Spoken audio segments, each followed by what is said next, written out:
सबसे पहले तो दिल से माफ़ी। इतनी ज़्यादा आप सब लोग इस अंधेरे में इंतज़ार कर रहे हैं हमारा। क्या होता है कि हम चले तो सुबह टाइम पे, लेकिन अब बीच में कहीं इस प्रकार से हो जाता है कि किसी को सेल्फी की इच्छा होती है, किसी को होती है अपनी बात बताने की, किसी को हमारी इच्छा होती है बात करने की, और उसमें करते करते जो आखिरी जगह होती है उसमें बाकी में ऐसा हो जाता है कि अंधेरा होने वाला है। और ख़ासकर दीदी लोग, महिलाएं, मेरी छोटी बहन, जिन्होंने घर को भी देखना है अभी, और वो भी सब के सब बड़ी शांति से बैठे हुए हैं। आज दूसरी बार इस इलाके में आने का मौका मिल रहा है। इस बार एक नया एहसास लेकर के आ रखा हूँ। गढ़वाल और कुमाऊं की संस्कृति का जो एक जोड़ है, वो इलाका है जहाँ पे आज मेरे को खड़े होने का मौका मिल रहा है। इस बार मैं रानीखेत से चला। कुमाऊं रेजिमेंट, जो कि इंडियन आर्मी की एक, भारतीय सेना की एक आदर्श जाती है। गढ़वाल राइफल, जिसका मैं खुद हूँ, इन दोनों पलटनों में, इन दोनों रेजिमेंट में जो सिपाही जाते हैं, जाबाज सिपाही जाते हैं, हम उस इलाके में खड़े हैं जहाँ से दोनों जगह पे एक साथ इन इंडियन आर्मी की पलटनों में जाते हैं। आज बहुत लंबी बात नहीं, क्योंकि मेरे को पता है टाइम भी हो गया था। मैं 2-3 चीज़ें बताना चाहता हूँ जो मैं अभी रास्ते में जब से नैनीताल से चला हूँ और मिल के आ रहा हूँ बीच बीच में, और जो मेरा मकसद भी था कि लोगों से बातचीत करूं, उनके सवाल समझूं, और उससे ना एक थोड़ा सा अंदाज लगाऊं कि क्या आम आदमी पार्टी ने जो एक क्लेम कर रही है कि इलेक्शन लड़ेगी 2022 में, तो क्या हमारे मुद्दे होने चाहिए। हमने पहले एक कैंपेन चलाया 300 यूनिट मुफ्त बिजली का। 300 यूनिट मुफ्त बिजली का जो कैंपेन था, वो इस तरीके से कामयाब हुआ कि कोई 14,10,000 लोगों ने रजिस्ट्रेशन कराया। इसका मतलब अगर सही तरीके से हम समाज में बता सकें कि हम किन मुद्दों को लेकर चलना चाहते हैं, जो मुद्दे वाकई में आज जरूरत है हमारे उत्तराखंड को, तो शायद लोग उसको ना एक्सेप्ट भी कर रहे हैं, समझ भी रहे हैं। अब हमने दूसरा जो मुद्दा है, जो बिंदु है, जो सबसे ज़्यादा महत्वपूर्ण है, वो है उत्तराखंड की रीढ़ की हड्डी, जो कि वाकई में उत्तराखंड को बना सकती है, उसको कैसे उत्साहित करा जाए, कैसे रोजगार के जरिए से आम आदमी पार्टी जब सत्ता में आती है एक दिशा में लेकर के आएंगे। तो 19 तारीख को कि एक महीने में जिसने भी लड़के लड़की ने रजिस्ट्रेशन कराया, तो एक महीने में 10 दिन उसको पार्टी के बोलने पे, सरकार के बोलने पे, हमारे बोलने पे अपना योगदान देने आना पड़ेगा। हो सकता है वो दिन हो कि शहीदों की उस दिन तिथि हो, तो उस दिन फंक्शन को ऑर्गेनाइज करना, हो सकता है सफाई अभियान, हो सकता है कहीं पेड़ पौधे लगाने हो सकता है पुलिस महकमे के साथ में कई बार ट्रैफिक कंट्रोल करना हो।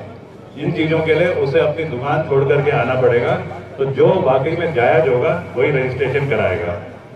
कई लोग ऐसे हो सकते हैं जो कहेंगे कि हम अभी रजिस्ट्रेशन नहीं कराते, हो सकता है तुम जुमलेबाजी कर रहे हो, तो हम उनको भी बोलना चाहते हैं कोई जरूरी नहीं है रजिस्ट्रेशन कराना। जब हम सरकार में आ जाएंगे तब तुम रजिस्ट्रेशन कराना। खाली प्रॉब्लम एक आ सकती है कि मार्च में अगर हम सरकार में जब आते हैं, आज जिन्होंने रजिस्ट्रेशन कराया है उनको तो मार्च से 5,000 रुपये महीना भत्ता मिलना शुरू हो जाएगा। जो बाद में रजिस्ट्रेशन कराएंगे, तो रजिस्ट्रेशन कराने के बाद में बैंक का अकाउंट और कार्रवाई जो होती है, फॉर्म भरना, इन सब में 3-4 महीने लग जाएंगे। तो हो सकता है कि जब 4 महीने बाद में जब तुम्हारे डॉक्यूमेंट पूरे होंगे तब तुम्हें वो भत्ता मिलेगा। तो वो सोचना है कि कब रजिस्ट्रेशन कराना है अभी कि नहीं कराना। तीसरा जो पॉइंट है, जो केजरीवाल जी जो बता के गए हैं, वो है कि 6 महीने के अंदर 1 लाख वैकेंसी हम क्रिएट करेंगे रोजगार के लिए। अब 1 लाख वैकेंसी जैसे ही हमने बोला कि 6 महीने में करेंगे, तो कांग्रेस और बीजेपी ने बोलना शुरू कर दिया कि 2 साल में भी नहीं हो सकती। मतलब हम एक तो कोशिश कर रहे हैं, दूसरी जो सरकार में और विपक्ष में पॉलिटिकल पार्टी है, वो बगैर सोचे कि हो सकता है कि नहीं हो सकता है, वो पहले ही ना करना शुरू कर दिया है। अगर मैं समझाऊं, देखो 55,000 वैकेंसी तो वैसे भी आज ना खाली पड़ी हुई है सरकार में। अगर मैं बोलूं कि यूथ फाउंडेशन, जिस संस्था को मैंने खड़ा करा था, उसके पास तो कोई पावर नहीं थी, कोई रिसोर्स नहीं था, कोई सरकार का सपोर्ट नहीं था। उसने 10,000 वैकेंसी 10,000 लोगों को 4-5 साल में भर्ती कराया। अगला जो केजरीवाल जी ने बोला है वो है कि जो भी सरकारी या गैर सरकारी जो नौकरियां होती हैं उसमें 80% वैकेंसी उत्तराखंड के युवाओं के लिए होगी, उत्तराखंड के निवासियों के लिए होगी। और आखिरी जो सबसे इम्पोर्टेंट जरूरी जो चीज बोली गई है कि हम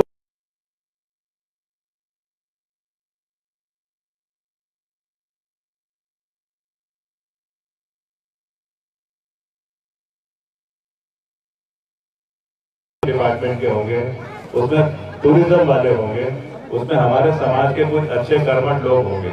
और ये मंत्रालय यकीन करेगा दो चीजें, एक तो रोजगार और दूसरा पलायन। इन दो चीजों के लिए ये घोषणाएं करी गई है।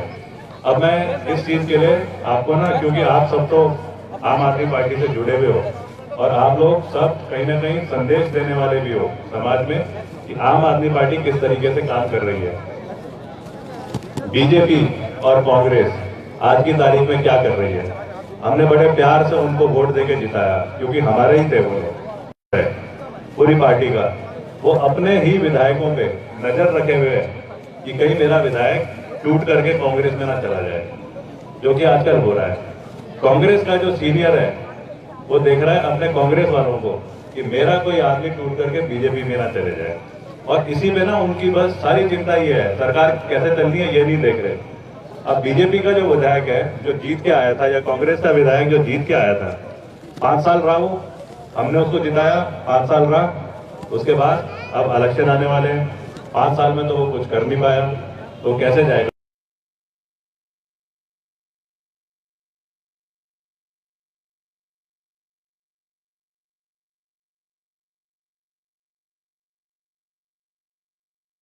विधायक था वो पार्टी बेकार थी इसलिए मैं कर नहीं पाया।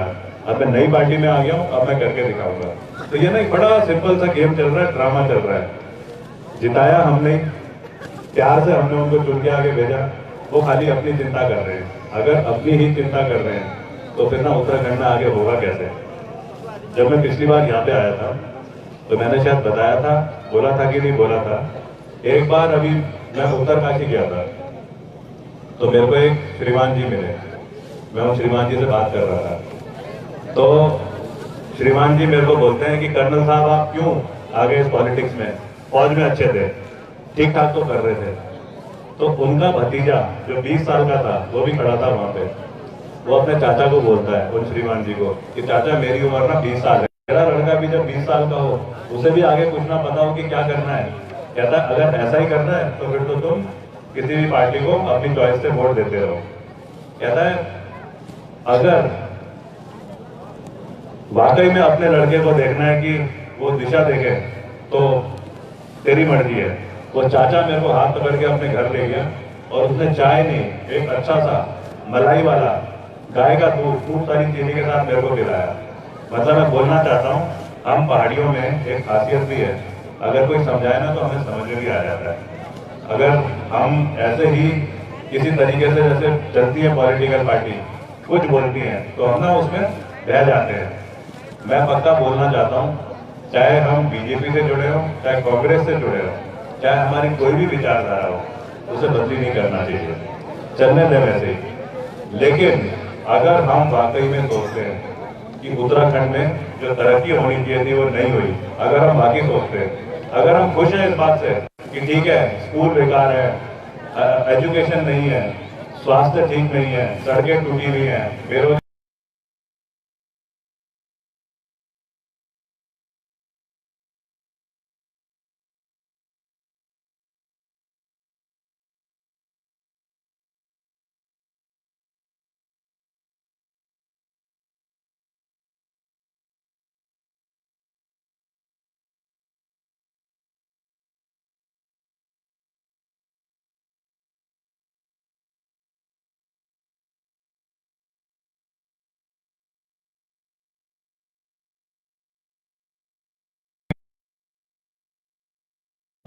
मेरे को नैनीताल में देखो क्या इत्तेफाक होता है।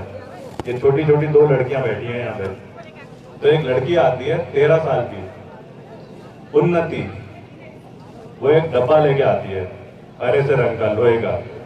कहती है सर मैं ये आपको देना चाहती हूँ। मैंने कहा क्या है? कहती है गुल्लक। मैंने लिया वो डब्बा, हिलाया उसको, तो उसके अंदर ना छक छक छक सिक्के पड़े हुए थे उसके अंदर। मैंने कहा क्यों दिया है मेरे को?